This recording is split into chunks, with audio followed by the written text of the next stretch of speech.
Hi everybody, and welcome to today's AOP live webinar. My name is Philip Ideson. I'm the Managing Director here at Art of Procurement. I want to thank you all for joining us for today's conversation. Now, joining me to help lead and facilitate the conversation is my partner at Art of Procurement, Kelly Barner. So Kelly, thanks for joining me today. Absolutely. We're looking forward to this conversation. Indeed. And today's conversation is all around ESG. We titled this, Can Procurement Rise to the ESG Challenge? I think a lot of the ESG challenges that we see today, they're driven by regulation, by investment decisions, by consumer expectations, and procurement can really play a role in addressing all those three. But of course, to be able to do that, we need data. And so those are really the areas that we're going to be covering in the conversation today. Now, if you haven't joined an AOP Live webinar before, it is all about a conversation. We have a single slide and that's all. But we want to really engage with your questions, answer your questions as much as we can as well. So you'll see if you're watching this live within the chat panel on the right-hand side of your screen. Pop any conversation, any comments, any questions, you can pop them all in there. Kelly and I will definitely be keeping a watch on those as we go through the conversation. There's also a Q&A button. You can ask questions in there as well. We do, from time to time, just drop in, see if any questions have been written in there, but we're usually able to keep track of things through the chat panel if you pop it all in there. And Kelly has posted a welcome so you can see where that is. So with all that being said, let's introduce you to our guest today. And we're going to be joined by Daniel Dorr. Daniel is VP of Marketing at Supplier.io, and Valerie Tardif, who's VP of Product, also at Supplier.io. So Daniel, Valerie, let's bring you onto the stage. Thank you so much, Kelly, Phil. Good to see you guys again. Hey, thank you. Welcome. Welcome back, Daniel, and welcome for the first time to an AOP Live, Valerie. We're excited for you to join us today. Thank you. Very excited as well. And now the question that we always ask new guests. So Valerie, I'm going to ask this to you, really just to kind of set the context on some of your background is, did you find procurement in the procurement space, or did procurement find you? I would say I definitely found procurement very early on. I remember kindergarten. I went with my school at we went to the airport on the cargo side of the airport, and we watched airplanes being unloaded and containers being brought onto trucks and trains and, containers from all over the world with foreign words. And I remember being fascinated, like, this is where things come from and this is where things go, and, the things we see in stores and so on. So I remember being hooked at that point. And challenges around supply chains have been a great passion of mine for a long time. It's funny, you don't really, I think until the last couple of years, or really, well, how time flies, I guess the last 4 or 5 years at this point, you take supply chain for granted. Everything just moves where it should do, when it should do, and it only comes to the fore when something breaks or where there's challenges. And so now all of a sudden, I think both procurement and supply chain have this new found place in the spotlight, given everything that's happened over the last few years. I would say it's very hot. It's a very hot profession right now, and it's exciting to be part of that. Yeah, and we're definitely all excited as a kind of long-time procurement and supply chain folks for that as well. Now, Daniel, usually when you join us on AOP Lives, this is definitely not your first rodeo with joining us on a webinar. We talk about supply diversity. So I just wonder if you could give us some context on how these programs have broadened into ESG and therefore sustainability. Yeah, it's really an exciting, aside from, Valerie's experience as a young child, procurement has never been more exciting in terms of the value that we offer the business. And we are definitely seeing, so when we spoke, Phil and Kelly last year, we had concerns about the relationship that ESG and supplier diversity were going to have with each other. Yeah. Were they going to potentially cannibalize each other, for example, or fight for the limelight? And we have not seen that at all. In fact, what we're seeing more and more is a really strong organizations that are doing this and doing this well, really strong partnership within their ESG parts of the organization and their supplier diversity parts. Many supplier diversity professionals are taking on responsibility for sustainability as well. And it's funny, even the terminology, we talk supplier diversity versus ESG, and most professionals are pointing out the S in ESG is the social side. Yeah. And obviously supplier diversity falls into that category. Creating opportunity for inclusion and diversity is definitely a part of the S of the social. And so we're seeing a really nice relationship between these parts of the organization forming. So our worst fears were not founded. And in fact, we're seeing a really nice maturing on both sides of the equation there. Well, that's definitely positive to hear, because I was definitely concerned about that, and kind of rumors of, well, you have stringent sustainability requirements that then actually provide to be really difficult for smaller businesses who are often more diverse. And so you're kind of kicking your precluding smaller diverse suppliers from working with you because of the stringent sustainability requirements. So it's good to hear that you're not seeing that really play out, at least at scale in practice. Yep, not yet. Now, again, we're early days, as we'll discuss over the next few minutes together. But so far, it's been very positive. There's probably some tension in there, as you point out. But it's nice to see we're building a real partnership foundation for which to tackle some of these challenges. Now, we always run a poll on LinkedIn just running into an AOP Live webinar. So let's pull up the poll that we ran for today's session, and we can get your thoughts and perspectives on it. So what I'm going to do is, for anybody who may just be listening to this rather than watching, I'm going to read this poll out in full. So the question we asked was, what should procurement's top priority be with regard to the company's ESG program? And the results that we got were 41% said partnering with suppliers is the top priority. 22% said understanding regulations. 19% said improving available data. And then 18% said influencing decision makers. We can give 4 possible answers in the poll. So partnering with suppliers came up top on 41%. Valerie, I'm going to ask this to you first. Just what are some of your general thoughts on these results? Oh, I think it makes perfect sense. We've seen, regulations being important, and obviously it's very important that procurement teams be compliant, understand what's required of them. But many organizations are not waiting for regulations. They're driving a lot of their ESG initiatives voluntarily. They're disclosing, they're researching, working with their partners voluntarily for other more important reasons, and I think that we see that in that poll as well.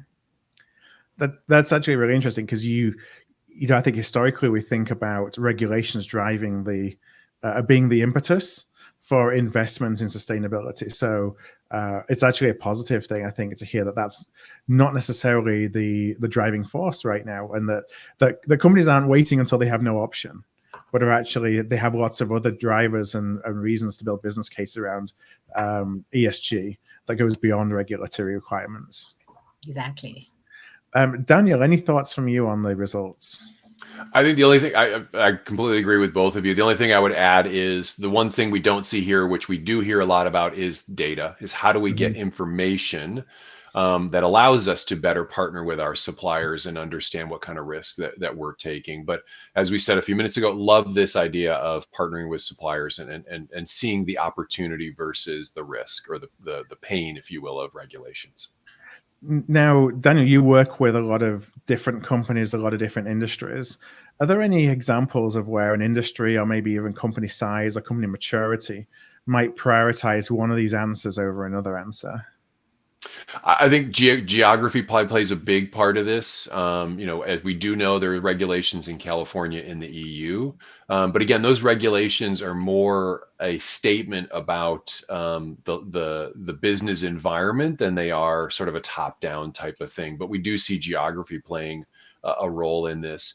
The other area we see is the type of business. So for example, we've heard a number of cases where investors and stockholders are demanding more focus on sustainability, and then even consumers, that if you are a B2B or a B2C focus, are your buyers requiring you and asking for more, and then driving that prioritization as well, are kind of some of the areas that we're seeing where it differentiates between the type of industry you're in, the type of investors you have, as well as where you might geographically be focused. Yeah, I feel like whoever pays the bills, if they have a strong desire for you to invest in ESG programs, then that is definitely probably an even more powerful incentive to do so than the regulatory requirements from a revenue perspective, from a reputational perspective. Yeah, I agree completely. And it goes back to understanding we started out with the conversation around its relationship to business and understanding your business and who your company buyers are and what role, and your stakeholders are and what role this plays for them. What we're hearing back about regulations, it's less about regulations being the requirement. It's more about how, like, we're going to do this, but we want to know how we should be reporting it consistently. More and more people are making buying decisions based on this information. And so it's really about regulations become the how you make you evaluate the organization versus the requirement that it do it in the first place. Yeah, and those regulations often pose really interesting roadmaps for what to consider. And I see this outside of ESG, but other areas where you have, specifically in risk, where there's a lot of regulatory requirements around risk and financial services. You may not necessarily want to copy them word to word or enact them word to word if you're not in that industry, but I always recommend folks go and look at them because they provide really interesting insights that you may have missed because you're not regulated by them in actually building something that's a best-in-class program. Now, Valerie, on the procurement teams that you work with, do you find from a maturity perspective, they're looking to prioritize investments in ESG from a tech perspective, or are they working on kind of how to embed into their processes and systems? Where do you see kind of most companies that you work with focusing on as they look to start, maturing their management of ESG?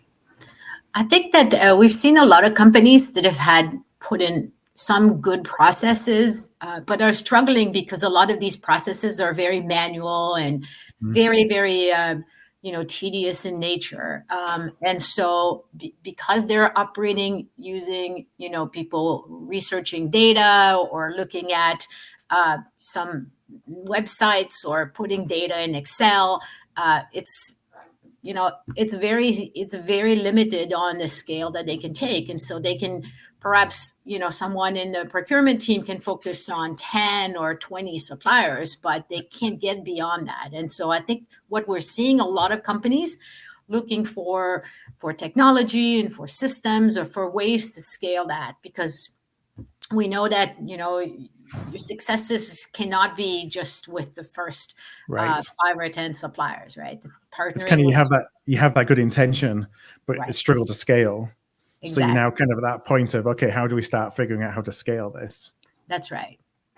And we see a lot of supplier fatigue around the questionnaires and surveys as well. And so they're looking for not just automation, but platforms and data exchanges where you can leverage other information that's already been disclosed.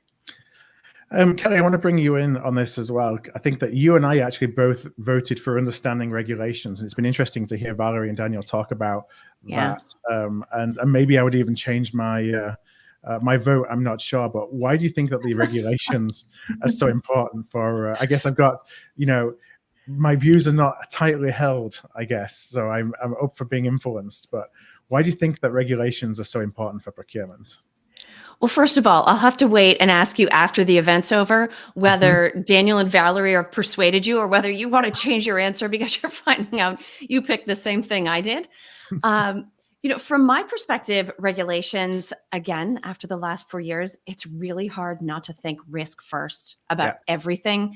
And so to me, anytime there's a regulation, there's the potential for exposure. But I think there's a much more optimistic reason for procurement to look at regulations. And one is that a lot of times regulations are either intended to be or can double as a form of guidance. So if you're starting relatively early and you're just looking for something concrete to help you figure out, what do I need or what should I be looking at? How am I supposed to do this? A lot of times regulations, especially government provided guidance, can provide a great starting point. But the other thing that I'll suggest, and I know as we start to go into this conversation, we're going to sort of, where are we today? Where are we headed? I think timing is really important around this. When we think about what's short-term planning, what's long-term planning, what's sort of blue skies thinking. In some ways, the intended schedule associated with a regulation gives you sort of an external sense of pace. Is this an 18-month thing and I'm behind that I should have been working on this? Or is this 5 or 10 years out and it's still visionary, which means no, I don't have to panic, but there's also an opportunity to develop a competitive advantage if I choose to get ahead now rather than waiting to be forced by some law later on. Now, as we start to talk then about where we are today, Sorry, Kelly, real quick, just to jump yes, of on that. course. You know, Yeah. I think you bring up a really good point, Philip. I think it's really easy to believe that regulations are so important because that's what we see so much in the media, right? There's all this coverage. Oh, new regulations. Is the regulation going to say this? Is it going to say that? What are you going to be required? But what you don't see is coverage of just basic good business practices and the role that supplier diversity, the role that sustainability plays in just running a business well. It's not as exciting. It doesn't get the press as much. And so I feel like a lot of the customers we speak with, they're really doubling down on just doing good business and driving innovation, improving their relationship with their customers and the suppliers. And so it's not as hypey, if you will. There's less quote unquote news about it. And we've been in the same place as we've been monitoring the news media and monitoring the analysts. Like, you just can't get away from all these regulations and all their changes and so forth. And it feels a little terrifying that you are going to be overregulated and so forth. And actually what we're seeing again is those organizations that are starting, they're not letting the regulations overly distract them. They're focused on who are our stakeholders, what role can sustainability play, and how can procurement help us get that competitive edge. And so not as exciting, but actually much more important for many of the organizations we support. I do feel that regulations also help, even though they may not mandatory yet, they help people feel good about, where the direction is, as you said, Kelly, right? It really is. It's a validation that these are good, good factors to consider in your decision process. It's important. It will be growing in importance. And so it's a validation that these are solid investments that, pay off in many different ways. And to the point about hype, I mean, I think it's interesting from sort of a bigger picture perspective, at least in the US, CSR, right? Corporate social responsibility, which is like the old fashioned name for ESG, goes back to the 1960s. So this isn't a fly by night, flash in the pan kind of hypey thing. This has been around for a long time, decades and decades. And so if we can keep that in perspective and think maybe less about keeping up on the flash and more about driving systemic difference that we can maintain.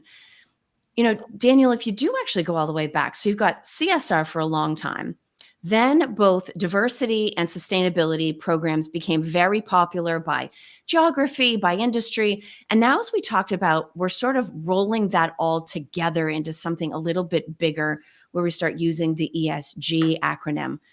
How have you seen that, if you have, change organizationally? If you think about it from a roles and responsibilities standpoint, a process standpoint, how neatly have the supplier diversity and sustainability pieces come together so that companies can sort of march down this road in a little bit more alignment and truly achieve multiple objectives at the same time? Yeah, I think it goes back to where we started. So a lot of these programs initially were, they were, some of them even sat in PR, right? It was, oh, we're gonna do good for people, and we're gonna write a press release, and and we want to be good stewards of the employees that we work with, the communities that we work in, et cetera. But that was a lot of why a lot of organizations do it. Those that are doing it well and leaning into it have found this has a competitive advantage. It drives business, it drives innovation, it helps cut costs, it creates new opportunities to either connect with new consumers or customers. And so that has we've seen a huge shift in this being how we do business. In other words, cultural as the main focus, to this can really, it is one of many tools to help us innovate and drive better business results. And so that has been really exciting to see. We are seeing the level of executives being brought in to do this. We see many, chief sustainability officers reporting directly to CEOs, for example. We're seeing these initiatives moving out of PR or legal. We saw ESG under legal because that's who did the report. Like, we don't see that as much anymore. Right? We're seeing more and more organizations shifting where these sit, and really on what business value it's going to drive. And that comes with a lot of scrutiny as well. It's not all good news. It's not sunshine and rainbows, because we're having a better business impact, and it's a new tool for procurement specifically to add value to the organization. It also comes with a lot more scrutiny as well, that we do it well and that we can report accurately. And yet, I guess I would say, as a follow-up to that, it ties into a lot of things that procurement has needed to do well for a really long time, right? Data-driven decision-making and analysis and weighing different factors. I mean, anybody that's ever sourced a category of spend that comes anywhere near HR, right? Uniform rentals is one that instantly pops into my head. Managing something like that, if you were to draw up a job description for that sourcing project, it's not actually all that different from what we need to do in projects where maybe there's a sustainability objective or an emissions specific objective to get even more targeted. Daniel, when we think about that and what procurement needs to step into that role, data is core to everything that we do, but it really plays out here because whether it's regulated or not, it is going to be reported on. To what extent do you see teams focused on data quality? So the data they have in their hand, is it actionable? Is it trusted? Versus getting the data that they need to start making some of those decisions. Where do you find most companies are on that journey? Yeah, I feel like, and Valerie, I know you have a lot of experience in this area as well. I feel like a lot of us kind of got bent around the axle a little bit in terms of, well, that data is not good enough, so we're not going to do anything, right? So we sort of swirled a little bit trying to find the perfect data. And I think what many organizations have aligned to, is that evolution of, okay, I'm going to start with data that's relatively easy to get a hold of, like spend data, for example, that I have access to today and I can use to get a sense for what my supply chain looks like and where there might be opportunities. Looking at other data sources, such as where I'm spending the most money or where I may have risk based on geography. So getting us closer to insight, and then using that as a way to double down and get more accurate data. And so I feel like we've gone away from like, what is the perfect data source, to how do we use different data sources to narrow in and get the information and assess the risk, knowing that we're never going to have 100% transparency and perfection. So how do we use the different layers of data to make better decisions is what I'm seeing. Yeah. And Phil, what's that expression? Don't let perfect be the enemy of good. Indeed. I feel like that's something I've heard a million or two times. But I think it's a great reminder that you have what you have and time is of the essence. And if we're going to get going in the right direction, we can't necessarily wait to have something that we feel like is as solid as we would like it to be.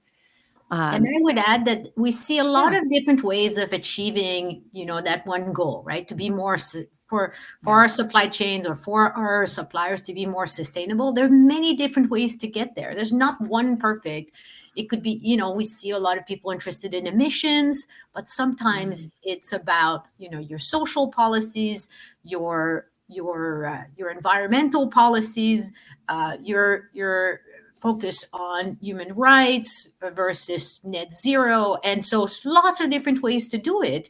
There's no one perfect answer. And so that's why data and having access to all of what your suppliers are doing is so important. Yeah. It helps you assess what you need to do as well.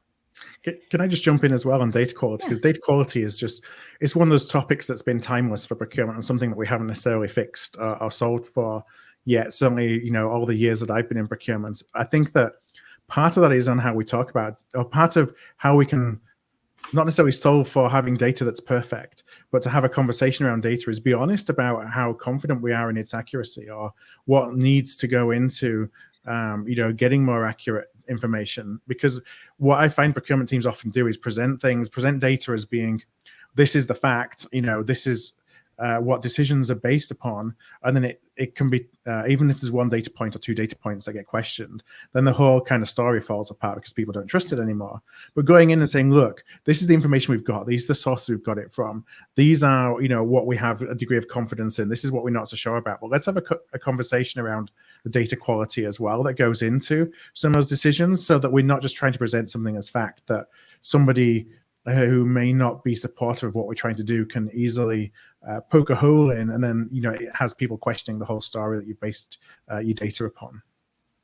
Yeah, Phil, I think it's a great point. I think the beauty of the last few years is we in procurement now are getting more and more visibility to the board. And this is one of those topics they want to hear about. And I do feel like many of us are a little hesitant to go for exactly that reason of like, well, I don't have perfect data, so I'm not ready to talk to my board about where we are on our sustainability journey. And I think I love that approach of, let's start with what you do know today and what journey are you taking to get some of those answers, and how long is that going to take, and what kind of risks are you taking associated with that. That's exactly the kind of conversation that boards are looking to hear from their leadership teams. Yeah, because data quality is not a procurement problem, it's an enterprise problem. Yeah, it's not something that we can fix on our own. But I think sometimes you take that mentality that it's our responsibility, we're accountable, and we kind of hide behind everything is perfect. But those conversations then drive other conversations, you say, around, okay, so how do we need to get better data? And that's something that is, a bigger investment, or it's bringing in different areas of the business together where all the data kind of codepends on each other, rather than just looking at it as a siloed procurement thing. It does also make me think in some ways, Daniel, you talk about procurement going before the board. A couple of weeks ago, we had a guest on the Art of Procurement podcast actually talking about how much more change you can drive in a smaller organization. And while large enterprises will always have sort of the scope and the scale and the ability to make the big news story, it almost makes you wonder in some ways around driving change through any of the ESG programs. Is it almost easier to start adjusting processes if you're not going before a board because you're at more of a mid-sized company? Valerie, I'd be interested in the conversations that you're having. Are you seeing any differences around ESG program success, implementation, based on the size of the company, or is everybody kind of in the same place on their learning journey? No, I would say that a lot of the small and mid-sized companies are watching very carefully what the larger leaders are doing, learning from their, I wouldn't say from their mistakes, but learning from their processes, what has worked. And again, as we said, right, trying not to get in the trap of putting in very manual processes. And so they don't have the bandwidth or the manpower to do everything, by hand, or to invest in complicated consulting projects. And so they're looking to learn from the leaders, but to scale back perhaps the initiatives, but to really make a start. And we're seeing mid to small companies trying to make an attempt. They are driven by buyer requirements, by their customers. They're driven by their customers, just as we all are, and they're looking to say, where do we start and how can we do this, learning from what's happened already. It's a great place to start. I'm so excited about the type of technology and data and processes that exist already. It's never been a better time to start if you haven't yet. And yet it does come back, it's interesting. You talk about smaller companies can't necessarily invest in a cumbersome consulting program. They can't throw bodies at a problem or an objective like this. And so in so many ways, yet again, the work that procurement does ties back to sort of the very nerve center of the company. What is their mindset on different things? What are the available resources? I'd be interested, Valerie, to get your thoughts on where the connection is. Sort of what's the general philosophy around risk overall in a company? And then how does that tie to their approach to ESG, their reasons for approaching ESG? What are maybe some of the best practices or roadblocks that you've seen that connect that perspective on risk with a company's ability to advance ESG? I think you're right. Risk is the one lead driver. They're looking to identify whether it's financial, or they're really looking to be as transparent as possible with their customers, with their stakeholders, looking at all of the different aspects of risk, and really being as honest and transparent as possible. And that means looking at your supply chain deeply, looking at your choices, looking at the data that is available. Again, there won't be perfection, but there's a lot of information on your suppliers, on their choices, and that really is how people are constructing and looking. We see a lot of companies trying to balance sustainability on the social side versus on the environmental side. We don't think that often it's more complicated and maybe a little bit more opaque what we need to do on the environmental side, but there are great tools, and there's a lot of information out there on how you get started, and so it's exciting to see how these companies are starting. Yeah. And yet, if you think about, even to go back to the poll results, because you talked about stakeholders and some of the different business objectives, appeal to consumers, procurement does understand the important role that suppliers play in this as well. I mean, that was the number one choice that came back in the poll results. I'm wondering, we talked about how some of these different things connect back to an ESG program. What might procurement teams perhaps be learning about their current or historical approach to supplier relationships as they attempt to advance an ESG program, in many cases through their supply chains? If we're looking at scope 3, you literally can't do it by yourself. You have to understand how goods are moving, what suppliers are doing. Valerie, how do supplier relationships play into procurement success? I think the first and foremost we see are customers asking their suppliers for transparency, right? To share what they're doing. And it's amazing because it's a no blame approach. It's not about, are you doing right, or we want to dig in, and no, we're just looking to see, what are you doing? They want to learn as much as they want to understand, right? What are interesting programs? What are interesting ways of measuring emissions? What are companies tracking? Very much, we see a lot of networks coming together to share different pieces of data. So our customers are interested in what are their suppliers doing, how are they tracking and measuring, and what certifications they're seeking, if any. How are they disclosing to the major platforms? Are they committing to targets with science-based target initiatives? All of these are really indications that companies are paying attention to environmental and social aspects, and these are very important data points when you're evaluating suppliers, making decisions for your own programs as well. And it's interesting, Daniel, and maybe I'll address this to you. There's a great question from Dawn that's come in the chat that ties directly to what Valerie's talking about. Procurement naturally, okay, we're going to go down this road, so let's go talk to our suppliers. Well, all companies are now doing that at the exact same time. And so what you have is a supplier base that's facing all these different incoming inquiries, different types of information, different platforms.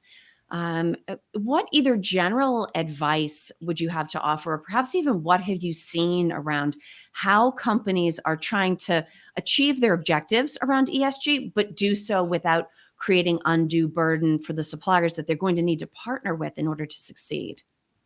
Yeah, it's great. It's a great question. Thank you, Yeah. Don. I think so. The first part of this is, I think this is a continuation of the journey that we've been on for the last few years of the relationship change between us and our suppliers. If you are still in the model of how do I get the lowest cost, and that's my biggest priority with my suppliers, are you building the type of transparent relationship where you actually want to have exchange of information, not just innovation information, but actually details about how things are working. What we're hearing is a lot of suppliers are very hesitant to provide information to some of these companies for fear that information will be used against them, or for fear that they will take that information and go do something separate without them. And so if you're building a sort of adversarial relationship with your suppliers, it's going to be very hard to do any of this. So I think the first part is like how you want to partner with your suppliers. The second part, I think Don brings up a really good point. As organizations have evolved, we're seeing more and more people are actually taking the initiative. Suppliers are providing this information already. They're doing their own ESG reports. They're posting them on their websites, et cetera. And so one of the things that we're doing as a company is leveraging a lot of that public information in our platform to be able to pull it out natively. So you don't have to go make everyone at your all of your suppliers submit their ESG report on your paper and on someone else's letterhead, et cetera. If they're doing it once, we're pulling a lot of that data.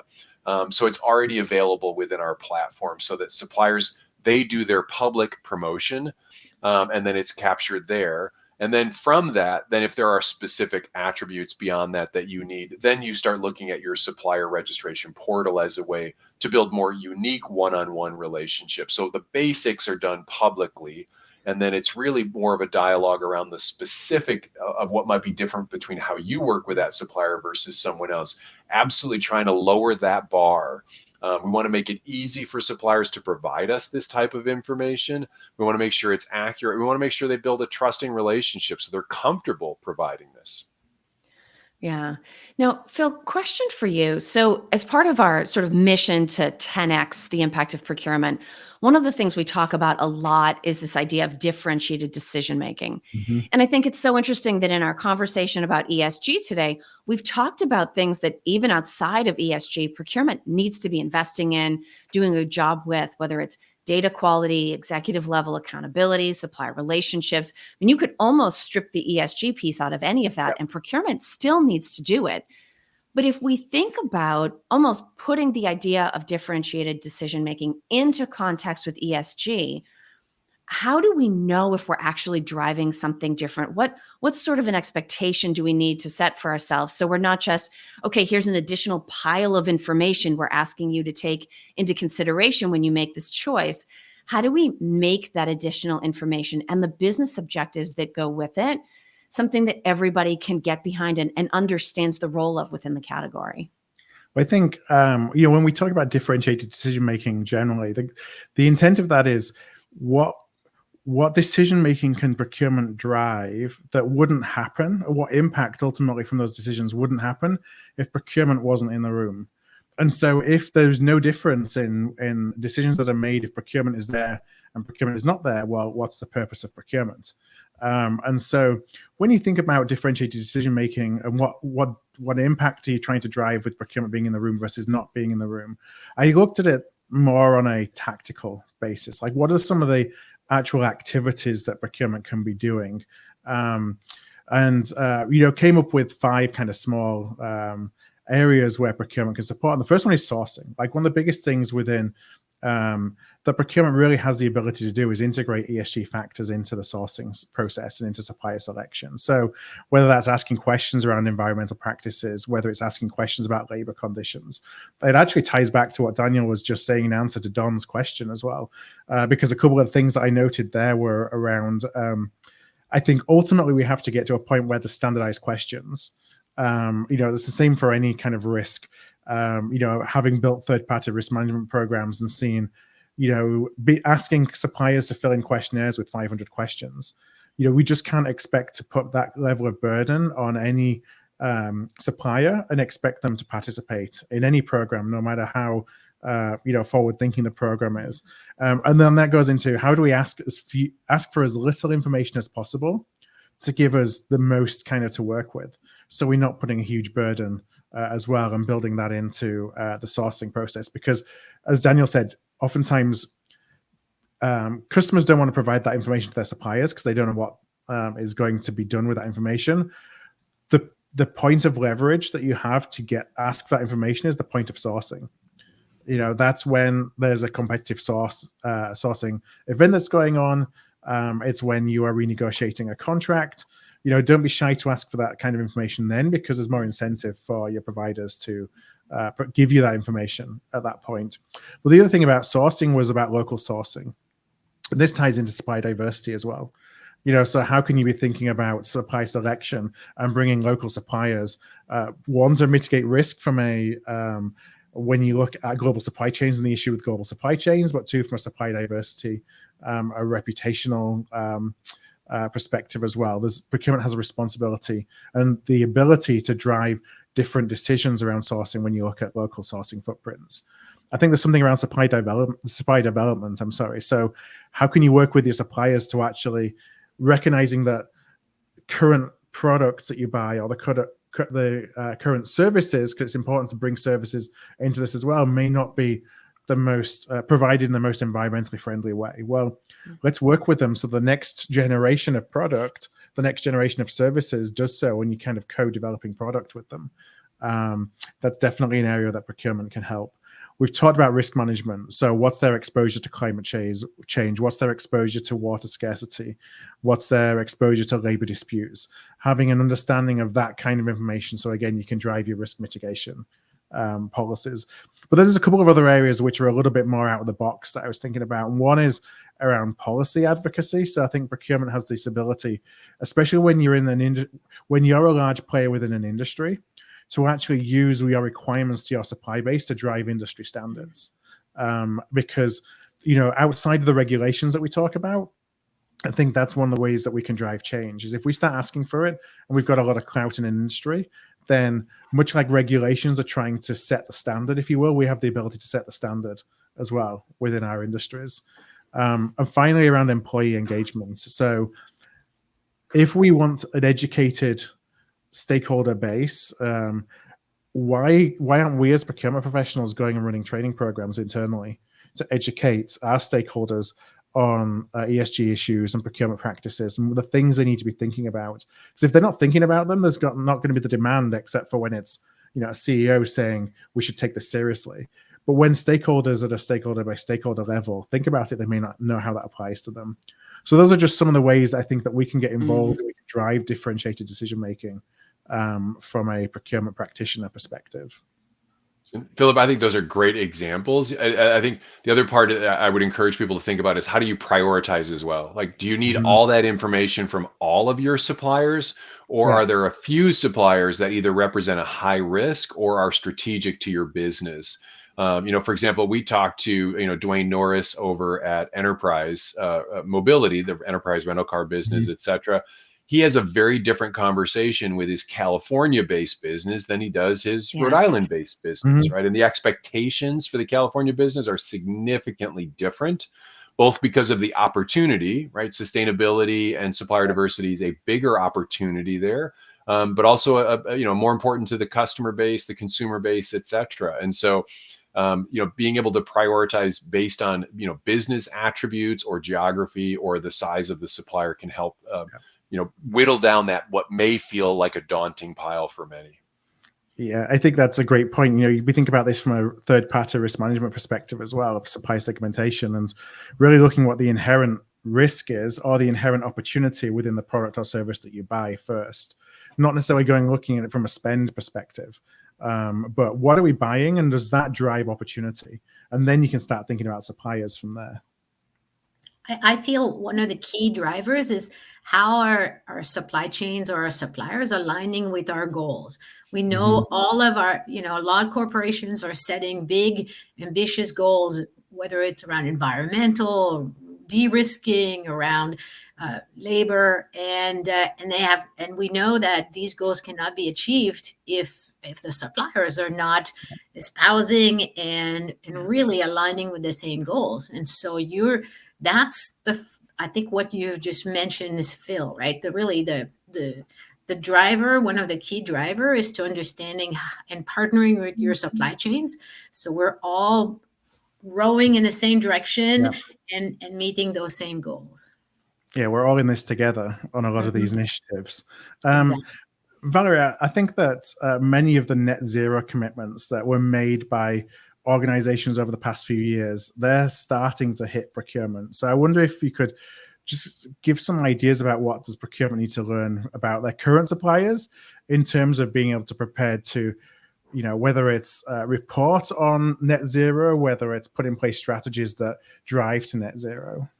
Yeah, you're so right. I mean, we talk to so many organizations where, the corporate net zeros, there's the goals and commitments that were put in a couple of years ago are now, being, I wouldn't say forced upon procurement. It may feel like this, but definitely they trickle down. And now they're asking, well, what are our suppliers doing? And have they made similar goals? Because we know you can get to net zero if your supply chain also gets there and at the same pace or at the same time as you. So our customers are asking, they're asking fundamental questions like, how should we think about this, and what should we measure, and is it even reasonable to ask for emissions and emission data, because that's very difficult to estimate to begin with, and it's very difficult to handle. What does a metric ton of CO2 really mean? It means for me. And so they're asking about commitments that their suppliers have made, and they're looking at carbon intensity. We have a lot of discussions around understanding carbon intensity and whether a supplier's carbon intensity is better than industry average, and how much better does it need to be, and how to make decisions around that, and how much of your total spend is with suppliers that have certain goals or certain commitments. And so there's many different ways to get to those questions, to those answers. But that's really one of the top topics that we have with our customers, and it's evolving, and it's going to continue to evolve, and it's very exciting to see conversations getting more deeper and much more profound, I would say. Just to kind of build off of that, but this is more of a general question, Valerie. How are you seeing the companies that you work with set their targets? Are they looking at maybe an arbitrary target, or is it data-based or time-based, or how this is really for people who are their organization doesn't necessarily have targets and they're wanting to help shape what those targets are. Any thoughts or experiences have you seen of how the clients you work with figure out what the target should be? Well, I'm not an expert in that, and so I can only say what I've seen and what I've learned. But I see a lot of companies looking at what their customers, how do you align with the buyer requirements, right? Your customers. And so they have help. There's great organizations that can help companies help think about targets and validate where they are today and what's reasonable. And of course, I think that's what's most exciting, is that those targets that we've seen in the past 10 years that were super, ambitious and not realistic. Aggressive. Mm-hmm. Yeah, those are going out very much, and now there's a big focus on reasonable targets that can be achieved. That's very exciting, and we see a lot of companies, partnering with those agencies and organizations to help them make realistic targets. More and more, it's about science-based targets versus ambitious targets, right? And how do you define a specific target that has a basis in reality, and sort of almost certify that through these science-based target initiatives. Yeah, going away again from what we said earlier of it being a PR initiative to something that's a lot more founded in data. And then these companies ensure that by having realistic ways to achieve that, then they include their partners, their supply chain, their stakeholders. And so that's why I'm not surprised that the poll results was so focused on partnership, because it is, and it's really driven by, I would say, by decarbonization as much as by regulations right now. So a last call for anybody who has any questions to pose to Valerie or Daniel, just do pop them in there and we'll see if we have time to pose one or two others if they come in. But in the meantime, Daniel, we've talked a lot about mitigating risk throughout the conversation and ESG type risk. But is there a risk that that focusing on that actually creates risk in other ways? I just wonder if, how do we make sure that there's either no unintended consequences or that we're careful in not taking the pendulum one way and then kind of forgetting about something else on the other side? Yeah, I agree. If you are relatively new on your ESG journey, I think starting with doom and gloom is probably may not be the best approach for you as an organization.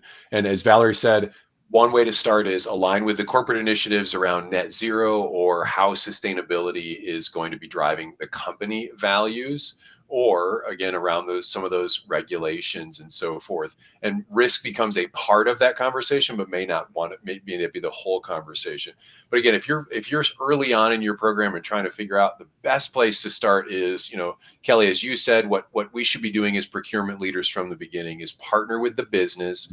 Go talk to some of your biggest spenders, go talk to some of your biggest advocates in the business and ask them, what role, if any, can sustainability help them in driving their business? What are they being asked to do as a part of it? So if you're talking to sales, are they now being asked to include carbon or labor practices or what have you as a part of RFP responses? And therefore, what kind of data can you provide them that would help them do better in that? So now we're not looking at it from a pure risk profile, but you're building those stakeholders across the business to help you generate that goodwill and around the benefits of what these programs can do while you're mitigating the risk. Now, I want to finish off just with some inspiration, I think. So, Valerie, any success stories that you can share that you're seeing from the customers that you work with who have embarked on this ESG journey that will help inspire others, that this doesn't feel as though it is something that is a little bit out of touch for them? And I do see another question coming in, so I will pose that if we have a couple of minutes at the end. Yeah, I'm super inspired by this company we're working with that has taken the big step of pushing down thoughts around leadership and sustainability to their category managers. So they're actually meeting today, and they brought their category managers from all over the world in one location. And they're having an environmental day where they're spending the day educating their buyers, their category managers, of what does carbon mean? What are emissions? What are the key agencies and certifications? And then in the afternoon, they're training their category managers on how to evaluate suppliers and how to compare 2 or 3 suppliers together and how to recognize what data they've disclosed, and maybe debunking or as we said, unrealistic goals versus realistic goals. It's so exciting to see that. We were talking about processes moving down from the spreadsheet to a tool, to a processes, to technology, and to the people that are making decisions. And I'm so proud of that company, and I'm so proud of companies that are doing that, because it's really empowering all of these concerns now in the hands of decision maker. And this is when we're going to start making a real difference. Yeah. Do you feel that education is really such a big part of the change journey as well, still right now? I do. And just, like everything, it's new vocabulary, it's new concerns, it's new topics that are not necessarily part of everyday thoughts or decisions. And so it is education and understanding what is good and what's not so good. As we talked earlier, right? We're not seeking perfection, but we have to be able to recognize what's a good initiative. And I think that's going to be, education is going to play a big role. Now we have a question that did come in from Petula. Petula asks, and this is about supplier segmentation. If spend is not a factor in prioritizing suppliers, can you further elaborate on how to segment suppliers that are most critical to operations? What's the best approach given the fact that companies have thousands of different suppliers? I have some thoughts, but I'll first open it up, Daniel and Valerie, to anything that you might want to share. Yeah, so I'll take a start, and then Valerie, maybe if you have some thoughts as well. So I'm not sure I fully understand the comment of spend is not a factor. I'm assuming that is for that specific organization, because we do see some organizations prioritizing based on spend. Where are they? What are those quote unquote strategic suppliers? Strategic as defined as could be dollars spent. Strategic could be relationship to the business. It may not be the biggest dollar spend, but if that supplier had a problem or became a problem for you, it would significantly disrupt your operations. So those are one area that we see people prioritizing where they're capturing their information. Another is geography.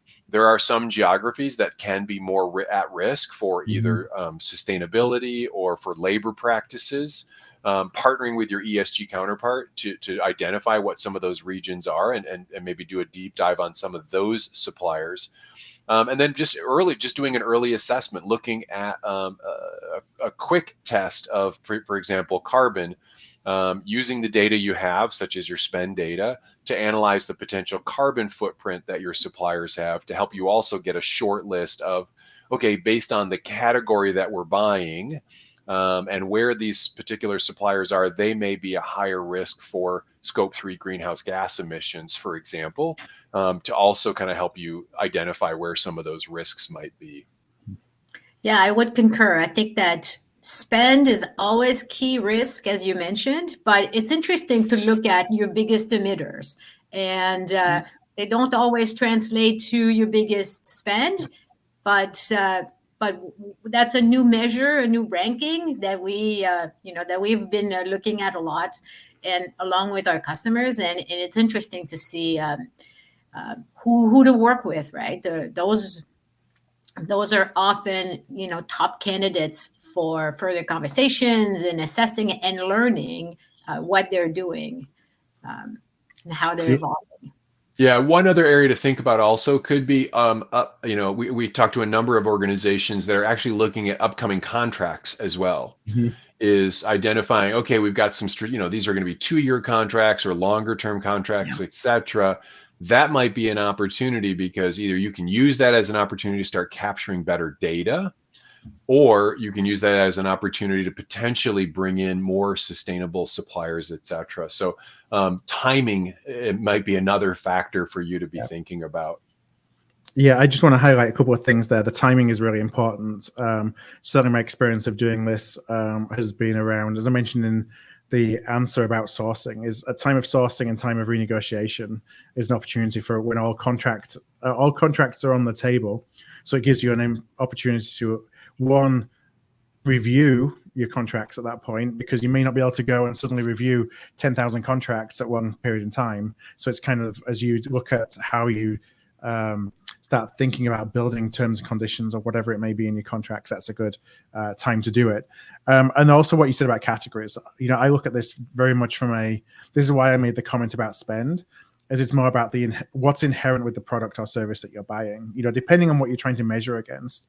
But Valerie, as you said about the emitters, if that's what you're trying to measure against is carbon footprint, then that's kind of where you go from. And if you have providers who are providing products or services where that's not that much of an issue, don't worry about them right now. Just focus on those categories. And those categories may not align with spend whatsoever, but it might be, your preferred airline, or it might be some, a manufacturer somewhere that manufactures lots of things that are low cost, but are emitting lots of carbon dioxide. So that's how I would think about it, is inherent risk first, and then build supplier risk under it. And you can have probably a series of 4 or 5 questions that you ask, if you think about scaling this, that you ask across every single different supplier.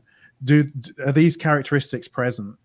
And answering, yes or no on 5 simple questions can drive them into a high, a medium, a low kind of risk. And then you layer your suppliers against that. Exactly. All right. It is time for us to wrap up. So I want to thank everybody for joining us today in this conversation.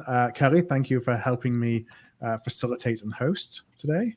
Absolutely. It's great to be here with you and Daniel and Valerie. Yeah, Valerie, Daniel, I want to thank you as well so much for joining us and sharing all of your experience and expertise in this area. Oh, thank you. Thank you so much. Thank you very much, everybody. We'll talk to you again soon.